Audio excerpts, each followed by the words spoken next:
Hey everybody, here's our latest video for our April Fool's month where we're doing reviews for comedies throughout April. And today we're going to be doing a review for The Cable Guy starring Jim Carrey and Matthew Broderick. Matthew Broderick is separated from his girlfriend and Jim Carrey's the cable guy. They kind of hook up and Carrey can be a little bit overbearing from time to time, but one day Matthew Broderick decides to reconnect with his girlfriend and he decides to put Carrey's relationship on hold, and that leads into a few bizarre little situations here and there. So, Dave, actually, when I was watching this movie, we were talking about whether this was a dark comedy or a satire, and the reason why I think it's more of a satire is because, satire points out problems in society. Yeah. Much more parody. Like I saw it on how two things: one, how people use the TV as a babysitter, and people's obsession with celebrity lives. Like they'll be watching TV or reading the gossip magazines when they could be doing something better with their lives. Yeah, I agree about that, but I wouldn't really say that it was like really a satire. It's more like a dark comedy to me. I mean, yeah, she left him in front of the TV and all that, but it's just because she didn't really care about him. It's not because so she had more time to do other stuff and all that. That's we agree to disagree then. Okay, Dave. Well, what are your thoughts on The Cable Guy? Other than that, it's a dark comedy. It's not my favorite Jim Carrey movie compared to like most, like The Mask and Ace Ventura and all that. But I think he did a good job.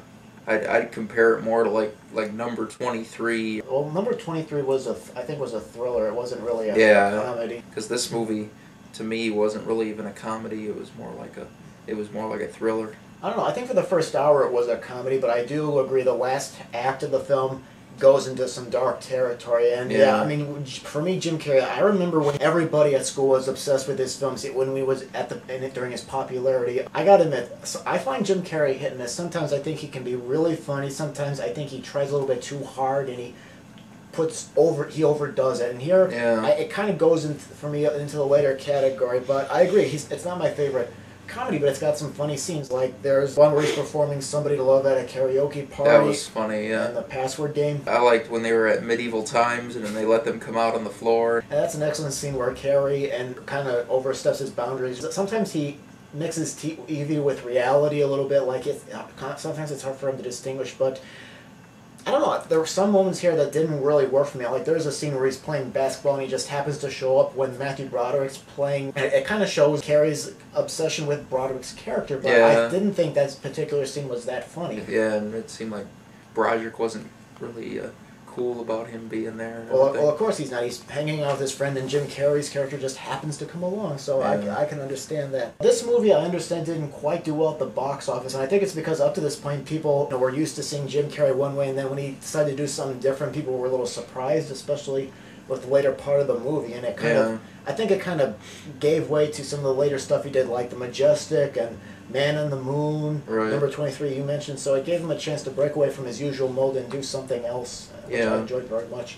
Yeah, he hasn't done much like heavy comedy movies lately at all. Well, what was except that movie for Yes Man, that was funny, and Me, Myself, and Irene, that was hilarious. But a lot of the other ones they weren't raw comedy.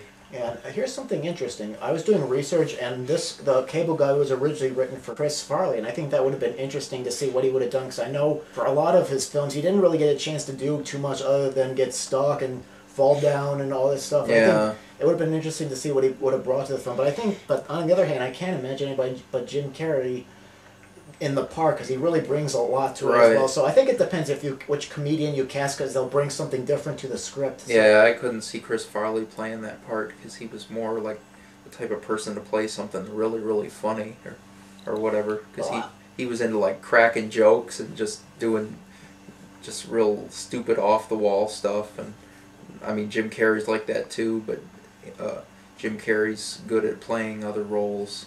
As well. He's versatile, even though. Yeah, well, that's probably a discussion we can talk about in the future about Chris Farley. But I mean, I think Jim Carrey, he brought a lot of interesting, odd things to the role. And like we said, it's probably not our favorite Jim Carrey film, but it's got some moments to enjoy. I would probably recommend that to Jim Carrey fans and people that haven't seen any Jim Carrey films. I probably would not say this is the movie to start with. I would start off with maybe something like The Mask or Pet Detective, or probably maybe Me, Myself, and Irene or something. Yeah, something really funny. Yeah. Work your way into it, and then experience him a little bit more. Yeah, So. I mean, this movie's funny, but it's a dark comedy, and dark comedy's hit and miss with people. Yeah. So, okay, I guess that's it for The Cable Guy. So we go ahead and post your thoughts. What did you, if you've seen The Cable Guy, what did you think? And of course, post your thoughts on the videos about what you liked and disliked. And see you next time.